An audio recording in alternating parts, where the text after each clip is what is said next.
مجھے یہ بات قطعاً سمجھ نہیں آتی ہے کہ کچھ مبصرین کے نگاہ میں وراٹ کوہلی میچ ونر اور بابر اعظم میچ ونر کیوں نہیں ہیں، جبکہ اس رپورٹ میں جو آپ کے سامنے میں اعداد و شمار جو حقائق رکھنے جا رہا ہوں، اس کے بعد شاید ہی کوئی ایسا انسان ہوگا جس کی یا تو آنکھیں نہ ہوں یا پھر کان نہ ہوں، وہ تو شاید سمجھ سکتا ہے کہ اپنے موقف پر قائم رہے، لیکن اس کے علاوہ جو تھوڑی سی بھی عقل رکھتا ہے وہ اس بات سے اتفاق کرے گا۔ اب یہاں پر بہت سارے پہلو ہوتے ہیں ایک کھلاڑی کو جانچنے کے لیے کہ وہ میچ ونر ہے یا نہیں ہے۔ گو کہ اس بات میں کوئی شک نہیں ہے کہ وراٹ کوہلی نے کئی بار ایسے میچز خاص طور پر پاکستان کے خلاف، اور پاکستان کے جو شائقین کرکٹ ہیں وہ وراٹ کوہلی کو میچ ونر در حقیقت اسی لیے مانتے ہیں کہ وہ کئی میچز پاکستان سے جتوا کر اس ٹائم پر لے گیا جب بھارت کے جیتنے کے چانسز بھی ختم ہو چکے تھے۔ لیکن دوسری جانب اگر دیکھا جائے، جو اس کا تجربہ ہے، وراٹ کوہلی کا بابر اعظم سے تجربہ دگنے سے بھی زیادہ ہے، اور اسی وجہ سے بابر اعظم کو اگر آپ دیکھ لیں گزشتہ 2 سالوں سے ان کی جو پرفارمنس رہی ہے وہ انتہائی زیادہ شاندار ہے، اور وہ خود کو اب گروم کر رہا ہے، خود کو ایک میچ ونر پلیئر کے روپ میں دھار رہا ہے۔ اگر انضمام الحق میچ ونر بنا تھا تو پہلے دن سے نہیں بنا تھا، وسیم اکرم بنا تھا تو پہلے دن سے نہیں بنا تھا۔ اب یہ کہ ایک ہوتا ہے میچ فنیشر، ایسا نہیں ہو سکتا کہ ایک کھلاڑی آپ کے لیے 70 سے 80 رنز کر کے جائے لیکن آخری اوور میں آپ کو 13 یا 12 یا 15 رنز درکار ہوں، وہ افتخار احمد یا عماد وسیم یا کوئی کھلاڑی بنا دے تو یہ کہا جائے کہ یہ اصل میچ ونر عماد وسیم ہے۔ ایسا نہیں ہوتا۔ جو پچھلے آپ کے 70-80 رنز جس کھلاڑی نے بنائے ہیں اسی نے بنیاد رکھی ہے، اور جو اوپنر ہوتے ہیں ان کا کام ہی بنیاد دینا ہوتا ہے، اور سم ٹائم ایسا ہوتا ہے کہ اوپنر کا ایک مزاج بن چکا ہوتا ہے کہ وہ بڑے شاٹس نہیں کھیل سکتا، کیونکہ 2022 تک دیکھا جائے تو بابر اعظم کے اندر یہ خامی تھی، لیکن اب ایسا نہیں ہے۔ اگر آپ 2022 کے بعد سے پاکستان کے وہ پلیئرز دیکھ لیں جنہوں نے پاور پلے ڈیتھ اوورز میں سب سے زیادہ اسٹرائک ریٹ سے رنز کیے ہیں تو ان میں سب سے اوپر بابر اعظم ہیں، 177 ان کا اسٹرائک ریٹ ہے ڈیتھ اوورز میں۔ تو یہ اس بات کی نشاندہی کر رہا ہے کہ اب بابر اعظم نے خود کو ڈھا لیا ہے۔ اب مجھے ایک سمجھ نہیں آتی، اگر پاکستان سپر لیگ کے اور آئی پی ایل کے میچز کی بات کریں تو شروع کے جو 4 اننگز ہیں دونوں کا اسٹرائک ریٹ 140 رہا، بابر اعظم کا بھی اور وراٹ کوہلی کا بھی۔ بابر اعظم نے پشاور زلمی کو جو پہلے 4 میچز کھیلے 2 فتوحات دلوائیں، 2 میں شکست ہوئی۔ دوسری جانب رائل چیلنجر بنگلور کے لیے وراٹ کوہلی صرف 1 فتح اکٹھی کر سکے، 3 میں شکستیں ہوئیں، اسٹرائک ریٹ برابر ہے لیکن میچ ونر وراٹ کوہلی ہے۔ وراٹ کوہلی اتنا بڑا میچ ونر ہے تو رائل چیلنجر بنگلور آج تک ایک بار بھی ٹرافی کیوں نہیں جیت سکی؟ یہ ایک بڑا سوال ہے۔ حالانکہ ان کے پاس نہ ہی کبھی پلیئرز کی کمی رہی ہے، ان کے پاس ایک سے ایک بڑا کھلاڑی رہا ہے، لیکن اس کے باوجود وہ ٹیم کبھی ٹائٹل نہیں جیت سکی ہے۔ اب آتے ہیں، اب جو اننگز کھیلی گئی ہیں، میں آگے ابھی پی ایس ایل کی بات کر لیتا ہوں، پی ایس ایل ورسز آئی پی ایل، اس کے بعد انٹرنیشنل T20 کی بات کرتا ہوں کہ کس طرح بابر اعظم وراٹ کوہلی کے آئین برابر یا کسی حد تک آگے کھڑا ہے۔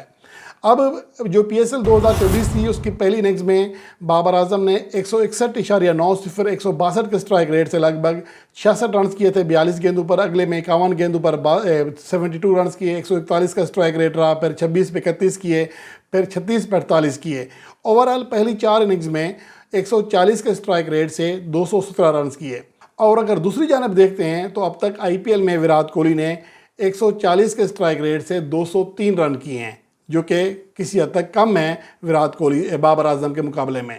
لیکن یہاں اوورآل اب اگلی جو اننگز تھی یعنی کہ 5ویں اننگز، اس میں بابر اعظم نے 176 کے اسٹرائک ریٹ سے 111 رنز کی ناقابل شکست اننگز کھیلی تھی۔ اب اگلا امتحان ہے وراٹ کوہلی کا کہ 5ویں اننگز میں وہ کس طرح کی بیٹنگ کرتے ہیں۔ اب یہاں ایک طرف یہ ہے کہ یہ کہا جاتا ہے کہ جو کرکٹ ہے یہ ٹیم گیم ہے، ایک پلیئر کے بل بوتے پر کوئی ٹیم نہیں جیت سکتی، لیکن بابر اعظم کی بات کرتے ہیں تو یہ فارمولہ چینج ہو جاتا ہے۔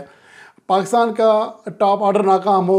الگ کوئی بات نہیں ہے، مڈل آرڈر ناکام ہو کوئی بات نہیں ہے، اعظم خان سے رنز نہ ہو، افتخار ناکام ہو جائے، حیدر علی رنز نہ کر سکے، آصف علی رنز نہ کر سکے، لیکن ذمہ دار جو ہے وہ بابر اعظم ہے۔ یہ سبھی شائقین کرکٹ کی بات نہیں کر رہا، چند ایسے لوگ ہیں جسے ریلو کٹے مبصرین بھی کہتے ہیں، وہ اس طرح کی باتیں کرتے ہیں اور یہ ایک طرح سے تاثر بنا رہے ہیں۔ اب ماضی میں کیا تھا کہ بابر اعظم کا اسٹرائک ریٹ جب کم ہوا کرتا تھا تو بہت سارے شائقین کرکٹ ان سے نالاں تھے۔ اب صورتحال واقعی چینج ہو رہی ہے اور اب ایسے مبصرین کو بھی چاہیے کہ وہ اپنے کرتوت صحیح کر لیں، ورنہ یہ شائقین کرکٹ ان کا بائیکاٹ کرنے میں بھی دیر نہیں لگائیں گے۔ اب آ جاتے ہیں کہ پہلے تو میں نے پی ایس ایل کی بات کر لی، آئی پی ایل کی بات کر لی۔ اوورآل دیکھا جائے جو کہتے ہیں match winner, P S L میں جو میچز کھیلے گئے 38 اننگز ایسی ہیں جس میں بابر اعظم کی ٹیم کو فتح ملی، ان میں 54.66 ایوریج تھی بابر اعظم کی، جبکہ اور وراٹ کوہلی کی جن 114 اننگز میں ان کی ٹیم جیتی رائل چیلنجر بنگلور، ان میں ان کی ایوریج 46.69 رہی، جو کہ کم ہے بابر اعظم کے مقابلے میں۔ تو یہاں پر ایوریج کے اعتبار سے یعنی زیادہ کنٹریبیوشن کے اعتبار سے بابر اعظم زیادہ بہتر کھلاڑی دکھائی دیتے ہیں۔ البتہ اسٹرائک ریٹ میں معمولی سا ایڈوانٹیج ہے، فی 100 بال 5 زیادہ رنز بنائے ہیں وراٹ کوہلی نے، تو اوورآل یہ اسٹیٹس ہیں۔ اور اس کے علاوہ اگر بات کر لیتے ہیں انٹرنیشنل کیریئر کی، تو بابر اعظم نے مجموعی طور پر 66 ایسی اننگز کھیلی ہیں جو کہ اپنی ٹیم کی فتوحات کا سبب بنی، یعنی 100 کیریئر کی 103 اننگز میں سے 66 اننگز میں پاکستان ٹیم کو کامیابی ملی، 64% ان کی اننگز جو ہیں وہ فتح کا سبب بنی ہیں۔ اس کے مقابلے میں وراٹ کوہلی نے 109 اننگز کھیلی ہیں، 70 اننگز فتح کا سبب بنی، سیم 64% بنتا ہے، کسی کا نہ اوپر تناسب ہے نہ کم ہے۔ تو پھر یہاں پر کیوں کہا جاتا ہے کہ وراٹ کوہلی میچ ونر ہے اور بابر اعظم میچ ونر نہیں ہے؟ اب میں یہاں پر آپ کو بتاتا ہوں کہ ایوریج میں کسی حد تک وراٹ کوہلی بہتر ہیں، 67 ان کی ایوریج رہی، 45 کی ایوریج رہی ہے بابر اعظم کی، لیکن اور اسٹرائک ریٹ میں بھی زیادہ ہیں وراٹ کوہلی، 139 کا اسٹرائک ریٹ ہے، بابر اعظم کا 131 کا اسٹرائک ریٹ ہے۔ اس کی بڑی وجہ میں نے بتائی ہے کہ 2022 تک بابر اعظم کا اسٹرائک ریٹ خاصا کم تھا۔ البتہ بابر اعظم نے فتوحات میں 3 سنچریاں بنائی ہیں اور وراٹ کوہلی اب تک فتح میں صرف 1 سنچری بنا سکے ہیں، اور بابر اعظم نے 22 ففٹیاں بنائی ہیں فتوحات میں، جبکہ 4 زیاددہ ففٹیاں بنائی ہیں وراٹ کوہلی نے، جبکہ اننگز بھی زیادہ کھیلی ہیں۔ اس کے علاوہ چوکوں اور چھکوں میں دیکھ لیں تو واضح طور پر بابر اعظم آگے ہیں، 269 چوکے لگائے ہیں فتوحات میں۔ اور اس کے ساتھ ساتھ اہم چیز یہ ہے کہ بابر اعظم نے جن 109 T20 انٹرنیشنل میچز میں بابر اعظم کھیلا ہے، ان میں سے پاکستان کی جانب سے 4 سنچریاں بنی ہیں، اور 4 میں سے 3 سنچریاں اکیلے بابر اعظم نے بنائی ہیں۔ بابر اعظم نے 4 میں سے 3 سنچریاں بنائی ہیں، تو اس سے آپ اندازہ لگا سکتے ہیں، اور آپ اسکرین پر دیکھ سکتے ہیں کہ بابر اعظم کی موجودگی میں پاکستان کے جتنے بلے باز ہیں ان میں سب سے زیادہ رنز بابر اعظم نے بنائے ہیں، 3698۔ دوسرے نمبر پر محمد رضوان رہے، لگ بھگ 1900 رنز پیچھے ہیں، 2747 رنز کیے۔ فخر زمان نے 1227 رنز کیے۔ باقی پاکستان کے بیٹرز بڑی کارکردگی نہ دکھا سکے۔ اور اس کے علاوہ اگر بابر اعظم کی 66 ونز کی بات کریں تو یہاں پر بھی بابر اعظم واضح طور پر سب سے آگے ہیں، 3 کی 3 سنچریاں فتح کا سبب بنی ہیں۔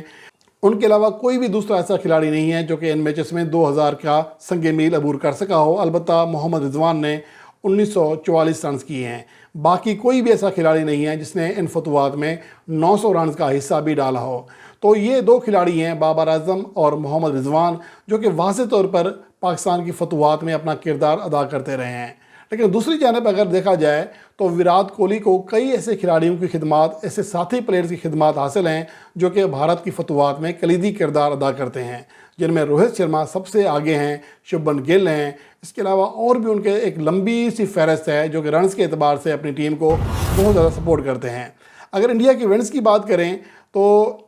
جو جتنے بھی کھلاڑی ہیں جو بھارت کی فتوحات میں، جس میں وراٹ کوہلی شریک رہا، تو اس میچوں میں بھارت کی جانب سے 3 سنچریاں بنی ہیں، اور ان 3 میں سے صرف 1 سنچری بنائی ہے وراٹ کوہلی نے، باقی 1 سنچری لوکیش راہل نے اور ایک روہت شرما نے بنائی ہے۔ تو اس کا اگر موازنہ کریں، کنٹریبیوشن ونز میں کریں، تو بابر اعظم کا جو رنز ہے فتوحات میں وہ بنتا ہے 2476،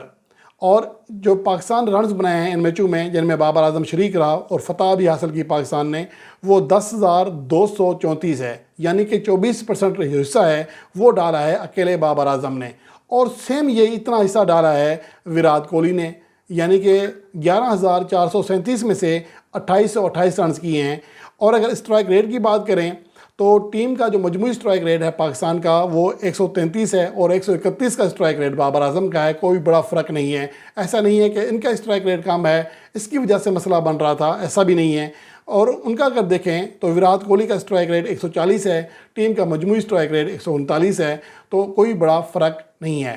اس کے علاوہ بابر اعظم کی 75% سنچریاں اپنی ٹیم کی فتح کا سبب بنی ہیں، یعنی کہ 4 میں سے 3 سنچریاں اوورآل پاکستان کی جانب سے ان میچوں میں 4 سنچریاں بنی، جن میں سے 3 سنچریاں اکیلے بابر اعظم نے بنائیں۔ دوسری جانب وراٹ کوہلی کا یہ تناسب 33% بنتا ہے، اور اس کے علاوہ اگر 50 کی بات کریں تو پاکستان کی جانب سے بننے والی 36% سنچریاں اکیلے بنائی ہیں بابر اعظم نے، یعنی 60 میں سے 22، اور یہ تناسب وراٹ کوہلی کا 30% ہے، جو کہ بھارت کی کل 85 میں سے 22 50 بنا سکا ہے۔ اگر چوکوں کی بات کریں تو 29% حصہ ڈالا ہے بابر اعظم نے پاکستان کی جانب سے۔ جو ٹوٹل چوکے لگے ہیں 924، ان میں سے 269 اکیلے بابر اعظم نے لگائے ہیں۔ دوسری جانب یہ تناسب وراٹ کوہلی کا 24% ہے، یعنی کہ 5% کم۔ اس کے علاوہ اگر چھکوں کی بات کریں تو یہاں پر ایڈوانٹیج حاصل ہے وراٹ کوہلی کو، جس نے 84 چھکے لگائے ہیں، 18% بنتے ہیں اپنی ٹیم کے، اور 11% لگائے ہیں بابر اعظم نے۔ تو یہ اوورآل تناسب تھا، تو اس کو دیکھ کر کوئی نہیں کہہ سکتا کہ بابر اعظم ایک میچ ونر پلیئر نہیں ہیں جبکہ وراٹ کوہلی ہیں۔ یہ نہیں ہے کہ وراٹ کوہلی نہیں ہے، میرے کہنے کا مقصد یہ ہے کہ جو تجزیہ کار یہ باتیں کرتے ہیں کہ وراٹ کوہلی کنگ ہے، وراٹ کوہلی اصل ہیرو ہے، تو بابر اعظم بھی اسے پیچھے نہیں ہے۔